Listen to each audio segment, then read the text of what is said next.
Oi, tudo bem? Eu sou a Cristina Grêmio, colunista da Gazeta do Povo, gravo entrevistas em vídeo e venho há meses entrevistando presos políticos do 8 de janeiro, pessoas que estiveram na manifestação do 8 de janeiro, mas não depredaram nada, muito menos tentaram dar um golpe de Estado, como diz a narrativa oficial.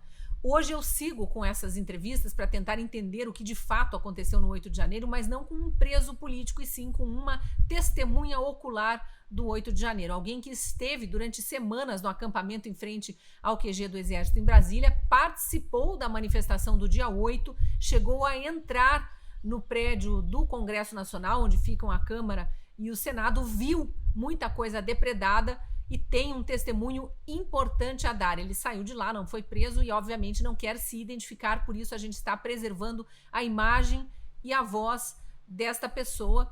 Mas antes de você assistir essa entrevista, eu te convido, caso ainda não seja nosso assinante, a entrar para a nossa comunidade e ajudar a patrocinar um jornalismo único no Brasil, que segue em busca da verdade, sem deturpações dos fatos, como infelizmente a gente vê em boa parte da mídia hoje em dia, essa mídia auto-intitulada imprensa do consórcio.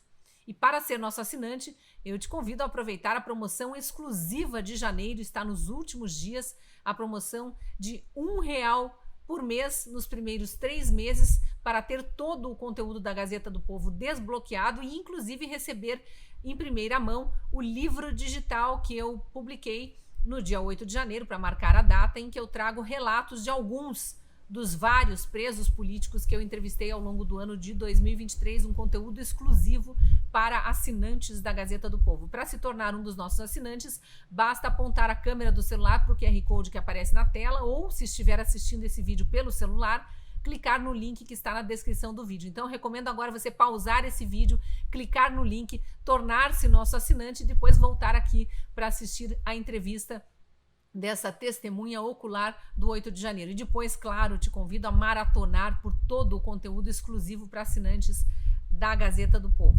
Assista agora a entrevista. Eu estou aqui, então, com mais uma pessoa, um manifestante que esteve nos acampamentos que culminaram com a manifestação do 8 de janeiro em Brasília e vai nos trazer informações. Esteve, inclusive, no dia 8, na Praça dos Três Poderes.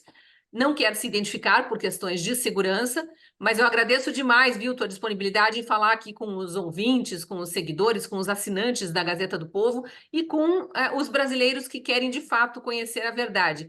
Bom dia, então eu queria que você explicasse como que você se envolveu nesse movimento, quando que começou a tua participação. Bom dia.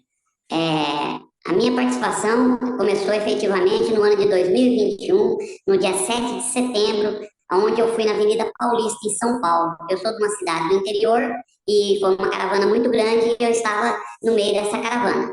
Foi quando nós percebemos, nós que eu digo em geral, o povo brasileiro percebeu que algo não estava correndo bem. E aí eu me envolvi. Posteriormente, eu fui novamente no 2022, no 7 de setembro, também na Paulista, com outra caravana aqui do interior, e participei também como fiscal no primeiro e no segundo turno na minha cidade. No interior, participei também como fiscal pelo partido PL, se eu não me engano, foi por 2 no primeiro, depois no segundo, e eu participei aqui na cidade do interior. Aí nós tivemos um aviso, uma convocação para estar indo no TG, tiro de guerra, como todos foram em todo o Brasil, onde não tinha exército, tinha tiro de guerra. E aí nós ficamos na frente do tiro de guerra, ali nós conversávamos, assistimos as notícias de pessoas como você, né, inteirada sempre nos fatos, e outros jornalistas sérios, né? E a gente conversava, trocava ideia, mas tudo tranquilo, tudo normal ali na frente do tiro de guerra. Pegamos muita amizade com todo mundo. Só que aí surgiu a possibilidade de estar aí na Brasília. E aí alguns, né, concordaram em ir, e aí começamos a dar o nome e começamos a ir a Brasília. Mais de uma vez saíram ônibus do interior, inclusive de onde eu moro, para Brasília. E a primeira vez que eu fui, eu fiquei. O ônibus foi embora, aí eu fiquei um bom tempo lá. Eu voltei, fiquei 3 dias só na minha cidade, eu retornei para lá. Entre idas e vindas, eu fui e voltei 4 vezes. Ônibus de linha, eram ônibus fretados, tinha alguém Fretado. empurrando vocês para Brasília, ou era em grupos de WhatsApp, pessoas que se conheceram nas manifestações em cada cidade, que diziam, ó, quem quer vir, vamos fretar um ônibus, vamos juntar o dinheiro, vamos fazer vaquinha. Como é que funcionava? Não, isso daí é o seguinte, pelo menos aqui na nossa cidade, lá no tiro de guerra, tinha uma pessoa responsável, pegava o nome, pegava os documentos e a gente era convocado, ó, tal dia, tal hora, mas tem gente em tal lugar e montava no ônibus e ia, entendeu? Alguém bancava o ônibus ou era uma vaquinha que bancava o ônibus? O que não tem nada de irregular, vamos deixar claro, né? Era alguém que bancava o ônibus, alguém que custeava a nossa despesa, não de alimentação, né? Mas de viagem. Você ficou no acampamento lá em frente ao QG do Exército? O total que eu fiquei lá deu 52 dias, fora os dias que eu tive fora. Então, se juntar tudo, uns 50, 52 dias. E aí eu fiquei lá, então vivi muito intensamente o que aconteceu lá em Brasília. No final do ano de dezembro, o ex-presidente Jair Bolsonaro apareceu no telão, no QGX, todos ficaram em silêncio, no final já, em dezembro, tá? E ele fez um pronunciamento, um incentivo, e ele disse assim, ó, ele não citou nome, eles pediram que eu pedisse para vocês saírem daí, porém eu não pedi para ninguém ficar em porta de quartel, não vou pedir para sair. Não sei o que cada um pensou, né? Por essa palavra, um pode ter pensado, então ele está falando para ficar, então ele não quer se envolver. Mas passamos o ano novo lá, Natal e Ano Novo, e fomos embora. Todos. Ninguém ficou no QGX. Todos foram embora. Praticamente se desfez, entendeu? Todos foram embora. Acabou o Ano Novo, todos foram embora. O pronunciamento do então vice-presidente Hamilton Mourão, no dia 31, se não me engano, que também foi um balde de água fria e eu imagino que não havia ânimo para continuar os acampamentos, né? Um balde foi 200 litros de água fria. Ninguém sabia o que falar, aquilo lá travou todo mundo, tá todo mundo na expectativa que o Mourão, como general, né, queria dar uma palavra, o Bolsonaro deixou o Mourão aqui no lugar dele. Tipo assim, é o segmento do Bolsonaro, é o vice, né? E aquilo que o Mourão fez, ali, justamente ali, nós começamos a ficar com medo do Exército, ali, naquela fala. Porque ele é general, ainda que não nativo, mas ele é general. Aí nós começamos um olhar para o outro, fizemos uma manifestação nesse meio tempo muito grande na frente do condomínio dos generais, conclamando o general Ferreira Gomes para ele olhar pela situação do povo, levamos faixa, uma multidão foi lá, entendeu? Nós fomos a pé, bem encostado o condomínio, e aí nós choramos, pra você ter uma ideia, choramos mesmo. Só que chegou um ponto que se a gente não saísse de lá, a pé ia acabar agredindo a gente fisicamente. Porque essa é uma informação que não foi muito divulgada. A informação, pelo menos com a narrativa governista do golpe, dos golpistas, dos terroristas, enfim, é de que vocês continuaram firmes e fortes ali, exigindo que o Exército desse um golpe de Estado. Então foi desmobilizado o acampamento na virada do ano de 2022 para 2023.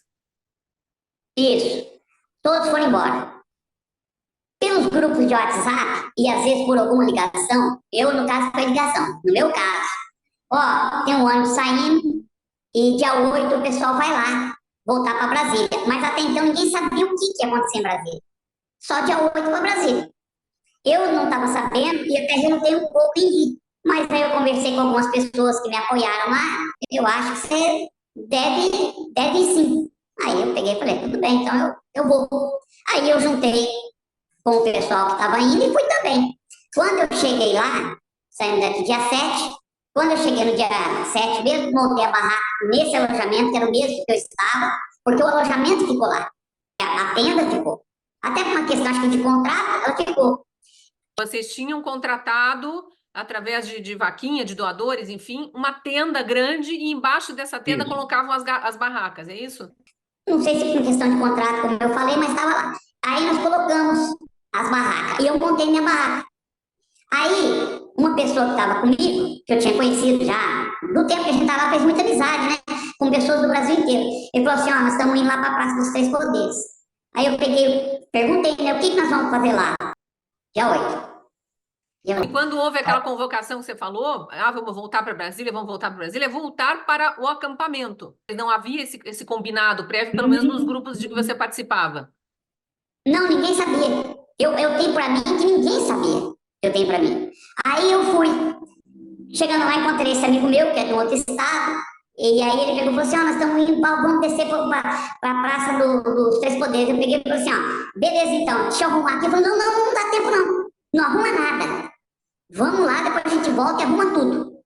Eu peguei e falei, o que eu levo? Ele falou assim, ó, leva água, leva sabonete, leva toalha. Eu falei, mas por que levar água, sabonete, toalha? Ele falou assim, porque se acontecer da gente entrar lá, lá no Planalto, no STF, nós vamos ficar sentados lá, nós vamos tomar banho lá, nós vamos ter que se virar lá, tem que ter água para a gente beber, e a gente vai fazer uma mobilização para chamar atenção, para que todos saibam que a gente está ali. Essa pessoa que te comunicou que deveriam ir para a Praça dos Três Poderes já tinha o planejamento de eventualmente entrar nos prédios públicos, não depredar, mas ocupar.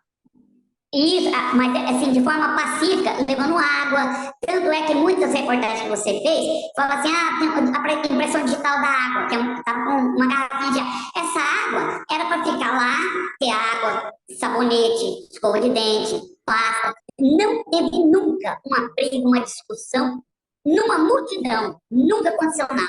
Agora, só uma coisa que eu gostaria de colocar, tá? Você não me perguntou, mas eu vou falar. Certa ocasião, duas pessoas fardadas do Exército pararam com uma viatura do Exército e nos chamaram para conversar. Estava sem o cardápio. Eu servi também, eu sei o que é. O cardápio é onde vai o nome, o sobrenome, o nome de guerra que a gente fala e o fator RH de sangue. Estava sem, depois que a gente se apercebeu. E eles tentaram desmobilizar os acampamentos, falando que não podia, que estava dando problema de saúde, detritos, um monte de coisa. E deu Isso antes da virada do ano, quando estava todo mundo acampado lá? Antes da virada do ano. Aí nós falamos assim, olha, é do Exército, viatura do Exército, soldados do Exército, fardado, a 100 metros do QGS. Aí ele falou, ó, tal hora, 10 horas da noite, deu um prazo para nós, acho que de 48 horas, salvo engano, para desmobilizar. Tinha uma pessoa, não me lembro o nome, tá? E ele tinha muita amizade com oficiais do Exército, amizade pessoal mesmo, isso. Esse manifestante que estava lá com a gente, no caso era até um caminhoneiro, e ele tinha amizade com um oficial, e nós passamos o que aconteceu para ele. Na realidade, eu mesmo passei. Aí ele falou, peraí, aí ele foi, dali um tempo ele voltou, ele falou, ó, não procede, não tem nada de ordem para fazer nada, pode ficar tranquilo que não acontece nada. Ou seja, isso que você está contando já é um indício de infiltrados no acampamento antes do acampamento se desmobilizar lá na virada do ano. Isso, só que aí, depois, vou ter que dar um up lá na frente. Quando eu vi as imagens, eu vi soldados do Exército lá, quebrando, né? Todo mundo viu, né? Todo mundo viu. E um deles eu conheci. Aí eu entendi, ele é soldado do Exército mesmo. E eles eram infiltrados. Peraí, deixa eu ver se eu entendi. Você contou esse episódio em que duas pessoas vestindo farda do Exército, mas sem a identificação de nome tipo sanguíneo, que é tradicional no Exército, tinham estado no acampamento como se estivessem trazendo uma informação de dentro do quartel para que vocês desmobilizassem o acampamento. Isso lá em dezembro de 2022. O que não dá para afirmar é que era um recado vindo de altas patentes ou se era uma coisa da cabeça deles, dos soldados querendo tomar uma atitude ali de desmobilizar o acampamento. Aí dá um salto para o dia 8 de janeiro, você já está lá na Praça dos Três Poderes e você vê entrando nos prédios públicos um desses sujeitos também com a farda do Exército e vê eles depredando, é isso mesmo? Mas eu não vi no dia lá, eu vi na filmagem depois. Ah, entendi. A impressão de que era um infiltrado vestido de Exército, mas de fato era um soldado do Exército. Alguém... Assim, a minha pergunta é, quem que vai ter uma farda do Exército, viatura do Exército e não ser do Exército? Será que tem essa condição? Não tem, então era do Exército. E um deles, no momento que eles estavam chegando, eles estavam com eu esqueci, me foge agora, tipo um cacetete, né? Empurrando as pessoas. Ele estava no policiamento dos prédios, é isso? E lá dentro. Tá, a gente não pode dizer que esse foi um dos que vandalizaram os prédios. Isso, daí eu não vi. Eu só vi esse organizando o pessoal lá dentro com aquela cacetete empurrando para lá e para cá. Mas aí eu vi que era ele. Depois eu vi as imagens, o pessoal quebrando. Não identifiquei ele na imagem dos soldados quebrando. Eu vi ele lá na entrada. Bem, você viu isso? Os soldados quebrando? Não, não, isso aí eu vi nas imagens, não lá no dia. É a imagem que todo mundo tá vendo, todo mundo já viu essas imagens. Tá, Que é aquele soldado que entra ali e quebra as coisas. tá. E isso, na verdade, que você está trazendo essa informação é um indício de que a gente não pode falar da instituição Exército, mas pelo menos esse soldado não queria o acampamento e tanto não queria que estava no policiamento, por ordens superiores, provavelmente, protegendo os prédios públicos. É, isso. E outra coisa, Cristina, ó, vamos deixar uma coisa bem clara. Quando o pessoal chegou nas cúpulas, lá em cima, eu não pensei isso e ninguém pensou na hora. Porque as imagens tem aquela multidão chegando nas cúpulas lá do poder, os senadores e deputados federais, aquelas cúpulas. Isso, lá em cima. Não tinha ninguém desses lá embaixo. Não tinha ninguém. E nós passamos, a polícia do Distrito Federal passava um detector para ver se tinha armas, se tinha alguma coisa. Tudo tranquilo. Esse a polícia passava o detector na gente, não é lá no alto da cúpula, não. Então, quem chegou ao alto da cúpula, se passou pela barreira policial, não tinha nada nas mãos que pudesse servir de arma para quebrar nada, muito menos para dar um golpe de Estado. Tanto é que o que eu falar, todo mundo que esteve lá vai falar, porque não tem duas histórias. A história é uma só, a conversa é uma só. Muitos relatos de pessoas que chegaram à cúpula do Congresso, quer dizer, onde, aliás, vamos lembrar, vários manifestantes ao longo da história aí das últimas décadas, vários manifestantes do PT, da CUT, do MST, ou contra o PT, né, estiveram na Praça dos Três Poderes e subiram aquela rampa e estiveram naquelas cúpulas. Começou isso muito fortemente nas manifestações de junho de 2013, que eram amorfas, era contra tudo e contra todos. Tem aquela imagem icônica, enfim, daquela parte do Congresso lotada de manifestantes. Nunca foi tido como golpe de Estado aquilo. Mas nesse dia 8, vocês lá do alto das cúpulas já ouviam algum barulho de quebra-quebra dentro dos prédios? Porque tem relatos disso já acontecendo antes, o que indica possivelmente a presença de infiltrados lá dentro. Ó, veja bem o que aconteceu. Passamos ao policiamento do PMDF, do Distrito Federal, tranquilo, com a maior educação, eles nos trataram 100%. Fomos, subimos lá nas cúpulas, todo mundo aí, tudo tranquilo. Ninguém pensou, até ali, todo mundo cantando hino nacional, com as bandeiras, tudo bem. Lá embaixo, apareceram, agora a gente fala isso que já passou, umas pessoas, todas caracterizadas como nós. Verde, amarelo, bandeiras, tudo igual. Lá todo mundo andava assim, era tudo camuflado. Todo mundo andava igual. Estavam todos vestidos com cores do Brasil. Não era uma farda para disfarçar que vocês iam cometer crimes, por isso se camuflavam, só para ficar claro. Tinha um que estava armado, a polícia pegou, ele estava armado, ele ia dar um golpe de Estado, ele estava com um estilingue. Aí a polícia pegou ele, graças a Deus não teve golpe, né? Porque prenderam o estilingue dele. Não, eu vi ele, a polícia pegou, pôs ele no chão, e aí o pessoal começou a gritar, infiltrado, infiltrado, infiltrado. Ele tava com máscara, estilingue, um monte de coisa na bolsa, e o pessoal ficou em volta e chamando ele de infiltrado. Ele não tinha uma bandeira do Brasil, ele não tinha nada de bandeira, ele tinha aquela touca ninja, tudo dentro da bolsa. Aí a polícia prendeu ele não foi, tá?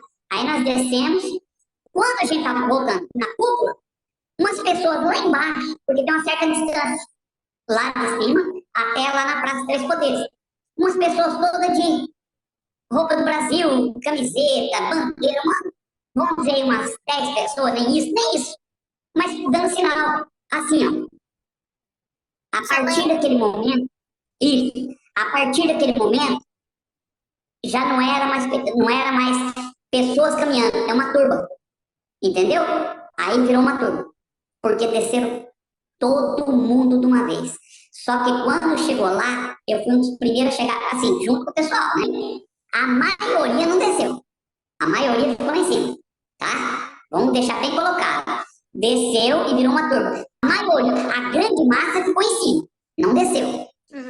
Quando nós descemos, porque tinha muita gente de idade, que não conseguia nem andar. A verdade é essa, tinha muita pessoa de idade lá, entendeu? Eu conhecia vários, e pessoas às vezes até de 50 anos, 40 anos, mas tem problema na perna, tem problema nas costas, e a descida é íngreme demais, então muitos não foram. Aí nós fomos. Aí quando chegamos lá, até tinha um negócio pra gente subir, os vidros estavam todos quebrados, aqueles vidros da porta. É porque quando chegou aquela turma, ninguém viu mais nada. Então, quando o pessoal entrou, que a porta estava aberta, ninguém forçou a porta. Na hora que chegou, a porta estava aberta, não é no palácio, tá? Vidros já estavam quebrados, portas estavam abertas, tinha policiamento? Sim. E o que os policiais faziam? Nada. Porque tem relatos, inclusive, dos policiais chamando. Porque você lembra se já tinha helicóptero jogando bomba nas pessoas nessa hora? Depois. Depois, tem muitos relatos das pessoas que foram presas e que agora estão presas a uma tornozeleira em casa, mas presas a uma tornozeleira. Os relatos de todos com quem eu conversei eu entrei no tal prédio, no Palácio do Planalto ou no Congresso Nacional, porque os policiais chamavam para a gente se proteger do gás lacrimogênio que estava fazendo mal para as pessoas ali na praça, de tanto que jogaram. Nessa hora, eu já estava lá fora. Eu entrei com o pessoal. Quando nós chegamos lá, muita coisa quebrada, mas muita coisa quebrada. Até a pessoa olhava um para o outro assim, não sabia, tá perdido, não sabia nem o que fazer. Então, de fato, você entrou no Congresso e esteve entre os primeiros que entraram. E a porta estava aberta. E já encontraram tudo quebrado lá dentro. Tudo quebrado e a porta aberta. Não vou dizer que naquele afã, alguém quebrou alguma coisa ou caiu, isso não sei. Eu não vi ninguém pegando nada e quebrando, mas eu vi que todo mundo entrou e que estava quase tudo moído. E vi também, quando tem um vidro muito bonito, do lado esquerdo, tinha alguns patriotas na frente falando para não relar. Aí ninguém relou. O pessoal que estava ali não relou, falou, não vamos quebrar, não vamos quebrar. Ninguém relou muito nada. Eu já exibi aqui na minha coluna em outras entrevistas, tem vídeos do pessoal gritando, não quebra. Tem vídeos, inclusive, de pessoas de verde e amarelo, que vocês chamam de patriotas, né? Fazendo uma proteção a uma vitrine que tinha obras de arte. E outra coisa, o pessoal entrou lá, no tapete azul, sabe ali onde é no Congresso lá, ninguém fez nada. O pessoal tentou, começou a brincar, falar que agora eu vou dar uma ordem, não sei, mas coisa assim normal, sem quebrar nada, sem agredir ninguém. Os policiais estavam lá, não relou a mão em ninguém, foram educados, não fizeram nada com ninguém, estava tudo tranquilo. Só que aí começou a vir os policiais do lado de fora e começou a dar tiro com bala de borracha. Não, o pessoal estava dentro do Congresso, o pessoal chegou e começou na porta ali, dar tiro. Aí nós corremos para fora. E chegaram de fora para dentro dando tiro em vocês. Isso, dando tiro. Eu tomei tiro. Aí todo mundo saiu para ajudar o outro. Tipo assim, ali todo mundo era um. Não tinha esse negócio, era um só. E quando nós saímos, eles começaram a tirar. Aí nós fomos saindo. Eu saí nessa primeira leva que saiu e fomos lá para o campo aberto. Olha só o que aconteceu. Isso não posso deixar de contar. No campo aberto, quando se dá muito tiro, quem serviu sabe, a bala de borracha, ela não passa mais no cano. Aí tem que dar tiro real para limpar o cano. Tá? Não vou falar o termo técnico. Aí tem que... Aconteceu o que chama embuchar. Embuchou os canos e eles ficaram olhando e sem ação. E uma multidão de patriotas rodeou eles. Sabe o que nós fizemos? O ônibus veio, nós fizemos um cordão. Eles abriram a porta, nós gritamos, ninguém rela neles. E eles entraram no ônibus e foram embora. Ninguém relou um dedo neles, todos nós que estavam tomando tiro, protegemos eles. Eu estou falando isso em nome de Jesus, sou cristão há 30 anos. Ninguém relou um dedo neles, nós fizemos um cordão para eles entrarem no ônibus, no micro-ônibus preto. Eu estou contando, mas estou lembrando, tá? E eles entraram nesse micro-ônibus e foram embora. Teve uma cena que foi registrada e viralizou na internet de supostos manifestantes bolsonaristas, como os governistas aí, a imprensa militante gosta de chamar, capotando um carro, virando um carro de polícia em cima de daqueles espelhos d'água e até agredindo um policial que estava a cavalo, né, para tirá-lo do cavalo e tal. Você lembra de ter visto essas cenas? Eu vi o carro, tá, lá, mas não vi quem foi.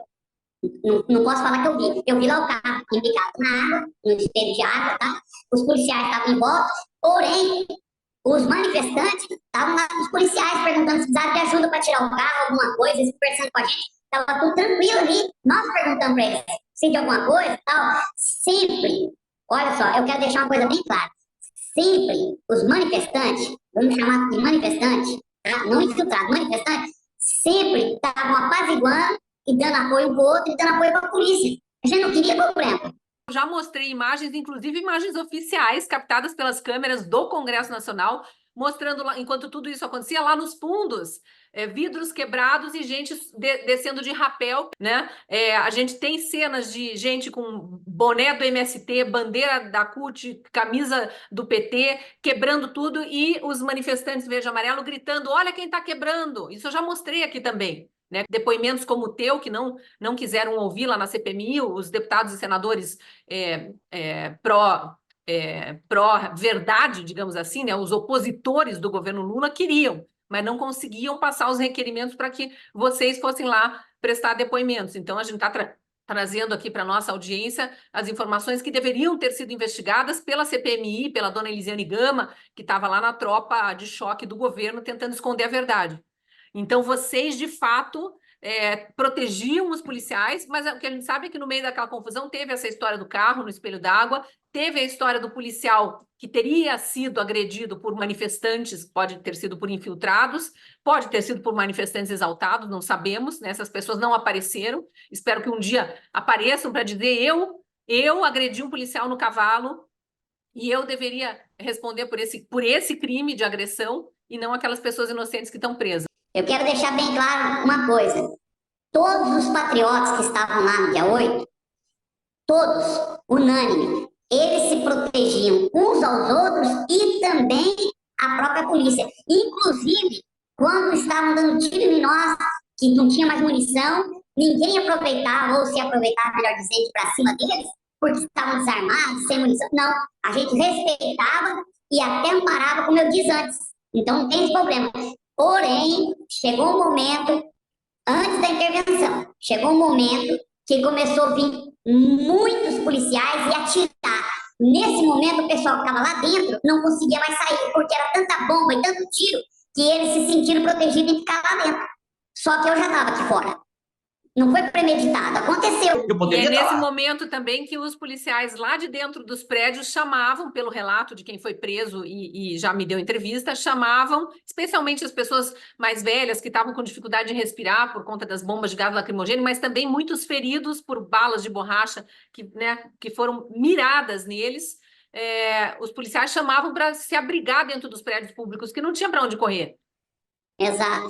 Eles fizeram uma barreira entre o prédio público e entre as pessoas que estavam manifestando, de policiais.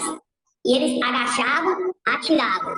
Agachavam, o outro levantava e atirava. Eles fizeram um tipo de guerra, entendeu? Como se fosse uma guerra. Eu tomei muito tiro. Uma guerra contra pessoas que não tinham armas, né, de deixar bem claro isso.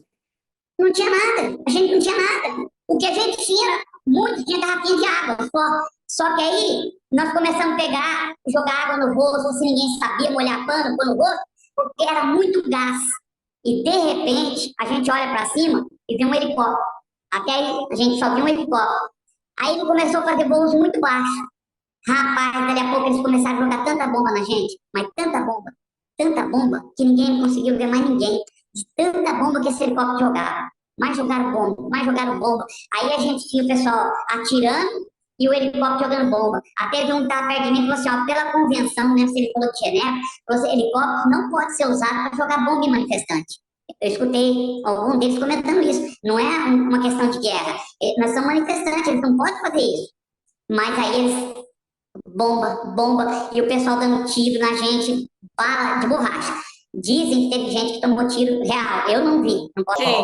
Eu já tenho relatos aqui mesmo, gravados na minha coluna, de quem socorreu aquele senhor que ficou cego de um olho, depois a gente veio a saber, que inclusive está usando um olho de vidro comprado com vaquinha feita pelos manifestantes que estavam lá, né? E por outras pessoas que não concordam com essa bravataria do golpe, sabem que tem inocentes aí, feridos, inocentes sendo presos e acusados do que não fizeram. Nós só apanhando e tomando tiro. Que golpe? Tudo sem nada, só com garrafinha de água, apanhando e tomando tiro.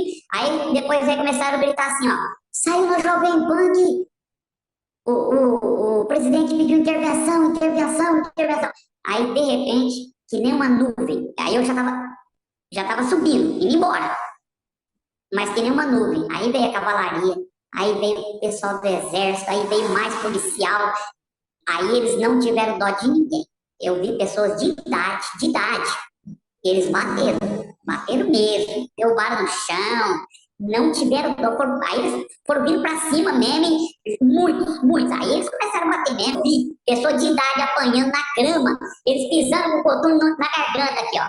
Entendeu? A hora que falou intervenção, aí eles vieram cair que nem uma nuvem. Aí nem tiro não dava mais, aí era na porrada mesmo. Aí nós corremos lá pra cima. Quando nós chegamos lá em cima, tinha um cordão muito grande da Polícia do Distrito Federal. Enorme. Ninguém relou um dedo na gente, nós passamos na frente deles. Todos que saíram lá de baixo. Lá embaixo estava dando tiro, batendo nas pessoas. Ali na frente daquele cordão, eles não relaram a mão em ninguém. Nós passamos tranquilo. Todos. Ninguém fez nada. Eles ficaram em forma, nós passamos, não relaram a mão em ninguém. E fomos embora. Tinha um tanque na porta do acampamento. Aí todo mundo assustou, porque nunca tinha aparecido um tanque lá. Quando nós estávamos passando do lado, eu perguntei para um soldado normal que faz o turno ali. Eu peguei e falei assim, o que está acontecendo? Eu perguntei, o que está acontecendo? Aí ele pegou e falou assim, vai embora, o soldado. Eu peguei e falei assim, quando? Ele falou, o mais rápido que você puder. Vai embora daqui. O soldado falou para mim. Aí eu peguei e falei, valeu, obrigado, fui embora. Aí eu avisei o pessoal que estava comigo. Falei assim, ó, tem um soldado que falou assim para mim, eles perguntaram, é oficial? Falei, não, não é um oficial, é um soldado, praça do dia, que estava ali e me falou isso. Aí falou, então não esquenta a cabeça não, o exército está com a gente. O exército está com a gente, não esquenta a cabeça não, o exército está com a gente. Ó, você viu o tempo na cama aí? A Polícia Federal vai chegar lá, ó, que nem das outras vezes, que a Polícia Federal várias vezes tentou tirar o pessoal lá, e o exército protegeu a gente, várias vezes. Aí falou, não, a hora que a Polícia Federal chegar ali, esse pessoal chegar lá, o exército vai meter até o canhão lá na porta. Ninguém relando em nós. Ninguém toca em nós. O exército está com a gente. Essa foi a palavra que eles deram. Eu e alguns não quisemos acreditar nisso e fomos embora. Não, não deu para pegar nada. Porque tinha que ir embora. Não tinha jeito. Eu saí bem antes. Uma dúvida, as pessoas que estavam no acampamento, que tinham chegado ao acampamento antes do dia 8 ou no dia 8, todas elas foram para a Praça dos Três Poderes, porque há relatos de gente que nunca saiu do acampamento, de gente que chegou depois, isso eu já entrevistei pessoas que chegaram depois, na noite do dia 8, foram direto para o acampamento e amanheceram presas. Ó, Cristina, não tinha como eu vou te explicar por quê. Lá existia um sistema comunitário. Então tinha que fazer almoço, fazer janta, tinha que preparar comida. O pessoal ia voltar, então tinha que ter o que comer. Então o pessoal de mais idade ficava, que nem conseguia andar 8 quilômetros, entendeu? Eu corro, falei pra você que eu corro, fui lá correndo. Em outro dia, em outra ocasião, eu fui lá correndo. Eu quase não aguentei voltar, é muito longe. Então muita gente ficou para preparar comida e tal, pessoas de menos idade, ficou lá, que não tem preparo físico, às vezes não é que é doente, não tem preparo físico, e não foi, e as pessoas de idade ficaram, cuidar da comida, outros para ajudar na limpeza, então foi uma parte, realmente, mas ficou muita gente no QG, mas muita gente. Ou seja, aqueles presos do dia 9, o chamado Dia da Perfídia, os que acamparam e foram presos, a imensa maioria sequer tinha estado na Praça dos Três Poderes na véspera. E dos que tinham estado, muitos não entraram nos prédios públicos, ou até entraram como você, mas não depredaram nada. Se a pessoa conhecesse, quem fala isso, conhecesse a distância, da onde nós estávamos no QG até lá, a pessoa ia pensar para falar, eu fui correndo um dia lá. Eu quase não voltei. Eu tenho um bom condicionamento físico. Eu quase não voltei. É muito longe. Dá 16 quilômetros de volta. Então, teve gente que não quis ir, mesmo pessoas de menos idade. Não aguento, não vou ficar aqui. E não foi. Então, não foi tanta gente que nem eles falam, não. Muita gente foi no QG. Você entendeu? Porque sabia que não aguentava voltar. Então, e é longe. Então, quer dizer, não é que todos estavam lá. Negativo. Não estava, não. Bom, o relato que você traz é de que realmente o que a gente tem dito e concluído aqui com os vários depoimentos que a gente grava e vai ouvindo, não só aqui na minha coluna na Gazeta do Povo, mas também outros jornalistas, os poucos, né, que se dispõem a ouvir de fato as testemunhas oculares do 8 de janeiro e não os que plantaram narrativas, é que realmente os que deveriam estar presos, não sei se presos, mas pelo menos pagando pelo vandalismo, porque vandalismo no Brasil não dá prisão. Né? Estão aí os vândalos do MST para provar. Mas pelo menos respondendo pelo vandalismo, esses de fato sequer foram procurados. Os que estão presos, muitos deles até hoje, ou aqueles 2.000 presos com tornozeleira eletrônica, pagando com suas com sua própria saúde, porque não estão conseguindo trabalhar, não estão conseguindo sustentar suas famílias, muitos em tortura psicológica absurda. Uma coisa eu quero deixar bem claro. Eu quero que isso ecoe sempre, se possível até na eternidade. O povo amou, respeitou, honrou e acreditou nas Forças Armadas. O povo acreditou no Exército até o último segundo. Tanto é que ninguém, quando voltou, saiu correndo, porque eles falaram que podia ficar tranquilo. Então, eles traíram. E não traíram nós, eles traíram a nação. Porque todos que estavam lá, pessoa de bem. Lá não tem ninguém bandido, ladrão, PCC. É tudo gente honesta, cada um com sua profissão, com seus problemas, com as suas lutas, mas estavam ali num grito desesperado de democracia. O grito ali era um só, o nome era um só, patriota. E o Exército, eu estou falando de coração, o Exército nos traiu. Nós acreditávamos e amávamos, passava no Exército. Isso eu quero deixar bem claro. Antes de finalizar, eu acho importante você que esteve por mais de 50 dias no acampamento de Brasília, especificamente, se você tem alguma informação sobre o 12 de dezembro, que segundo a tropa de choque governista lá na CPMI, tem relação com o 8 de janeiro. 12 de dezembro, só para lembrar, foi aquele dia em que o cacique de Sererê foi preso de uma maneira completamente irregular. Ele estava em deslocamento e foi levado para a sede da Polícia Federal em Brasília, onde houve uma depredação. Aliás, houve uma depredação no entorno, carros de pessoas que não tinham nada a ver com o governo, nada a ver com polícia, que estavam estacionados nos arredores, foram incendiados. E naquele dia, as imagens mostram muitos black blocs na rua, também se escondendo em balaclava, com mochilas nas costas, com máscara para se proteger de gás lacrimogêneo, se eventualmente houvesse alguma reação. E, inclusive, não só com estilingue, como com outros tipos de armamento. Você tem alguma informação sobre esse dia? Tem, eu estava lá. No 12 de dezembro? Estava. Eu estava juntamente com alguns patriotas, nós saímos do acampamento para ser solidário ao Sererê. O Sererê ficava com a gente lá. Não tinha. Normal, ele estava lá com a gente. Toda vez que nós fomos lá no Alvorada, ele estava com a gente, falava com o presidente, sempre comia com a gente. É uma pessoa comum. Então a gente se sentiu machucado de ver o que aconteceu. E nós fomos lá. Quando nós chegamos lá, muito policial federal com cachorro. No Palácio Alvorada ou na sede da Polícia Federal? Sede da Polícia Federal. Só para ficar claro, vocês estavam no Palácio da Alvorada, foi um daqueles dias em que manifestantes que estavam acampados no QG tinham se deslocado para o Palácio Alvorada na expectativa de encontrar o então presidente Bolsonaro.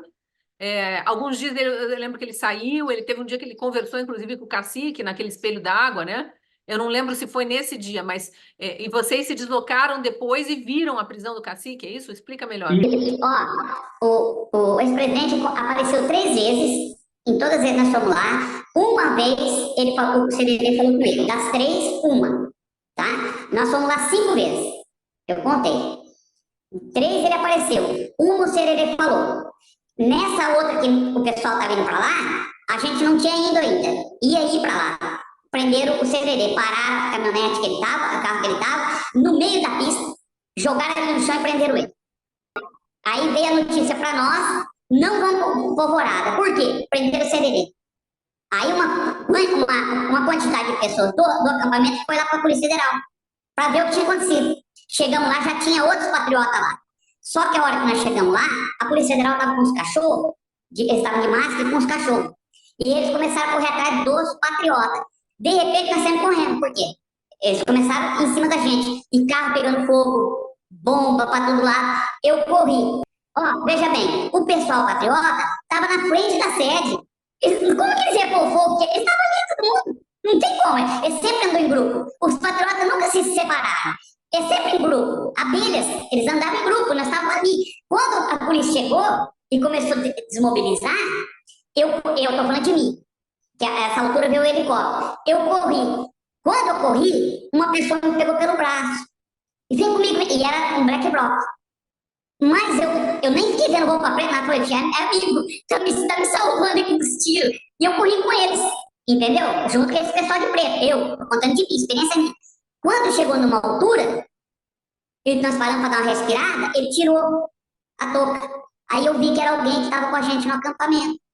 Aí que eu deduzi que essas pessoas infiltradas, eles estavam infiltrados no acampamento como patriotas. Eles comiam com a gente, bebiam com a gente. Esse dia 12 de dezembro foi o dia de diplomação do Lula. Chegou muito ônibus com petista, MST, CUT, sei lá, enfim, petista para essa cerimônia de diplomação. E esses, até onde se saiba, ficaram hospedados em hotéis e nunca foi investigado quem eram os hóspedes do hotel para ver se eventualmente tinha alguma relação com essas cenas de depredação ali no entorno da Polícia Federal. Mas alguns de fato estavam no acampamento, agora você está me trazendo aqui a informação. Mas ninguém, porque quando você vai, a pessoa come com você, dorme com você, vive ali com você. De repente ele tá de preto com uma balaclava no rosto, você não sabe quem é. Aí quando tirou o que eu vi, aí eu falei, vixe, a coisa aqui não tá boa não. Aí eu peguei e fui embora. Hã? Largou esse rapaz da balaclava e foi embora. Aí esse pessoal tava numa turma, aí a hora que eu vi, eu peguei, eles não fizeram nada pra mim. Simplesmente eu peguei e fui embora. Depois vi as imagens dos carros pegando fogo e tal. Nenhum patriota tava lá. Tanto é que não tem uma imagem mostrando alguém de verde e amarelo quando fogo queimando. O que você vê lá, o quê? O pessoal balaclava. Tem uma cena emblemática desse dia, que é bom lembrar aqui, para ver como foi orquestrado, como foi armado contra os manifestantes de verde e amarelo, os manifestantes do QG, é que esses black blocs de balaclava chegaram trazendo botijões de gás. Eles botaram botijões de gás no meio da rua e explodiram esses botijões, soltaram esse gás, botaram fogo para provocar arruaça mesmo.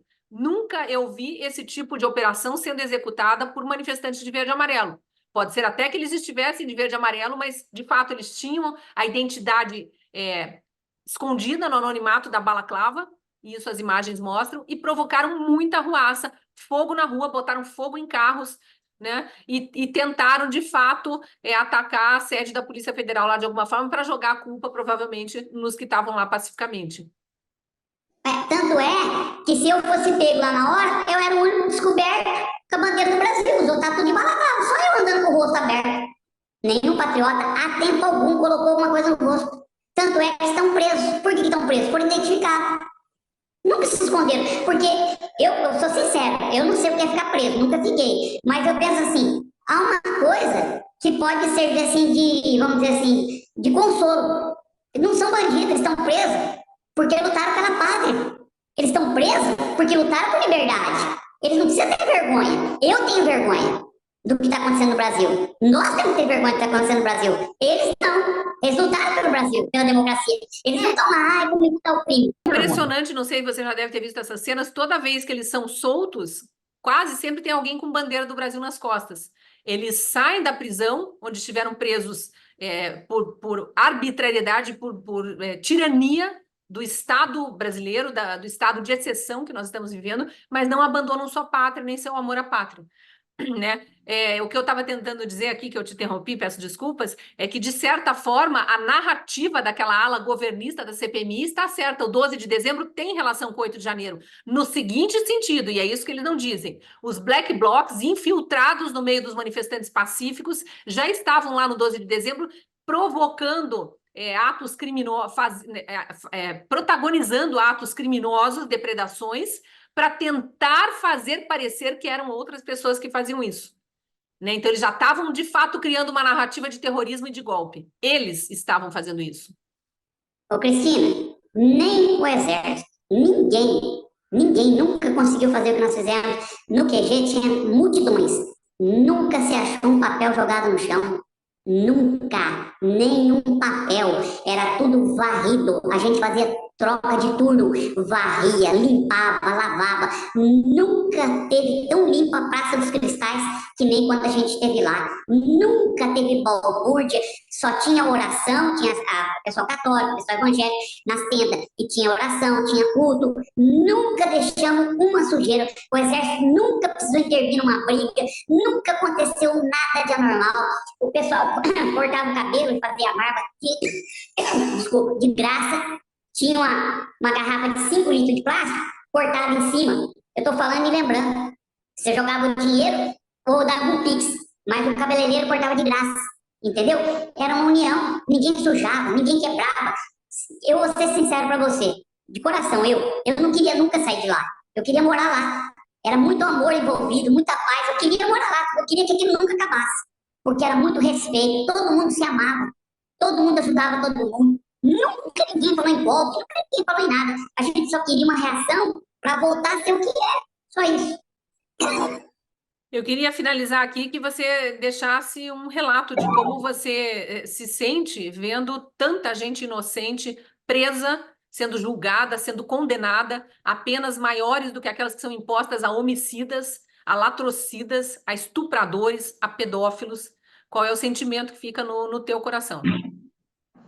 Olha, o que eu vejo é que a injustiça se tornou lei, tá? No Brasil. No Brasil, a injustiça se tornou lei. E esse pessoal que está preso, esses irmãos nossos, patriotas, a começar, independente de qualquer coisa que aconteceu, isso que eu já não consigo entender, eles nunca poderiam ser julgados pelo STF. Nunca. Isso está errado. Já começa o erro aí. O restante é falação, o restante é narrativa. Eles não poderiam, jamais. O máximo que poderia acontecer, eles vão para a delegacia com um boletim de ocorrência, vai pagar uma cesta básica, serviço comunitário pelo que quebrou. Isso é coisa corriqueira. Temos imagens do PT entrando e colocando fogo lá dentro. Temos imagens do PT quebrando tudo. Nunca ninguém falou nada. Sabe por quê? Artigo 5º da Constituição, todo mundo pode fazer isso. Não é isso que está liberado pelo artigo 5º, né, de depredar. Se houve patriotas que entraram na onda de infiltrados ou não e depredaram, esses têm que responder por depredação. Aliás, é um crime considerado de menor potencial ofensivo que não dá penas de prisão, muito menos de 17 anos de prisão. Então o que aconteceu foi justamente isso. O povo acreditou e o povo está acreditando. O que eu tenho para falar para os brasileiros de bem e do bem é que nós não podemos desistir. Porque se nós desistirmos do Brasil, da nossa liberdade, lutar pela democracia, nós vamos estar desistindo dos nossos filhos, nós vamos estar desistindo dos nossos netos, nós vamos estar desistindo de tudo. E nós sabemos, e aqui eu não estou fazendo menção a ninguém, nós sabemos que o nosso Brasil é conservador. Nós não vamos aceitar isso. Ninguém vai aceitar. Nós somos conservadores, gente. Nós somos todos cristãos judaico-cristãos, melhor dizendo. Aqui existe católico, aqui existe evangélico. Nossa formação é essa. Nós não vamos aceitar esses desmandos que está acontecendo. Vocês vão matar a gente? Pode ser que chegue um momento que nós vamos ser mortos. Mas nós não vamos desistir. Então vai ser muito difícil. Vai ser muito difícil. Nós vamos lutar até aonde a gente conseguir e vamos falar enquanto tiver voz. Enquanto alguém como você nos der voz, nós vamos lutar pelo Brasil. Nós não vamos desistir do Brasil. Desistir do Brasil é desistir da nossa vida, da nossa família, é desistir das gerações futuras. Então, o meu pedido, quem participou intensamente de tudo isso, é não desistamos do nosso país, da nossa liberdade. Nós sabemos que está tudo errado. Nós sabemos que está tudo errado. Todo mundo está vendo isso. Mas, no momento, é momento de aguardar, refletir e continuar lutando. Não desista do Brasil. Essa é a minha palavra. Muito obrigada, viu, pelo tempo disponibilizado aqui e pelas informações preciosas que você está trazendo como testemunha ocular, não só dos acampamentos em Brasília, quanto das manifestações que resultaram naqueles atos de quebra-quebra dentro dos prédios públicos em 8 de janeiro. Obrigada, viu? Agradeço também a você que assistiu essa entrevista até o fim. Se gostou do conteúdo, fica aquele recado de sempre, né? Curta, comente, compartilhe. Isso ajuda na distribuição do conteúdo para mais gente. E claro, se você está assistindo pelo YouTube da Gazeta e não é inscrito no canal, inscreva-se. Acione o sininho das notificações, isso é muito importante para que você seja avisado pelo algoritmo da plataforma sempre que tiver um vídeo novo publicado aqui. E lembrando, caso não seja assinante da Gazeta do Povo, eu te convido a aproveitar os últimos dias dessa promoção fantástica. R$1 por mês, gente. R$1 por mês ao longo de 3 meses, dos 3 primeiros meses, para você ter acesso a todo o conteúdo do jornal e ainda receber de graça, de presente, o e-book, o livro digital que eu escrevi, 8 de janeiro, histórias que precisam ser conhecidas, trazendo os relatos de alguns dos presos políticos que eu entrevistei ao longo do ano de 2023. Tudo isso disponível para quem acessar o link que está na descrição do vídeo ou apontar a câmera do celular para o QR Code da tela. Lembrando que essa promoção está nos últimos dias. Depois, para assinar o jornal, você vai ter que pagar o valor tradicional, que é o de R$ 25,90.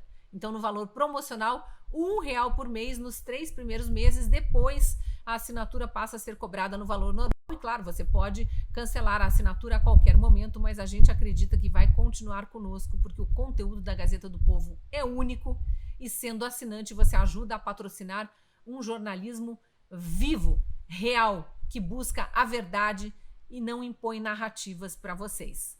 Um beijo, espero você lá na Gazeta do Povo. Tchau!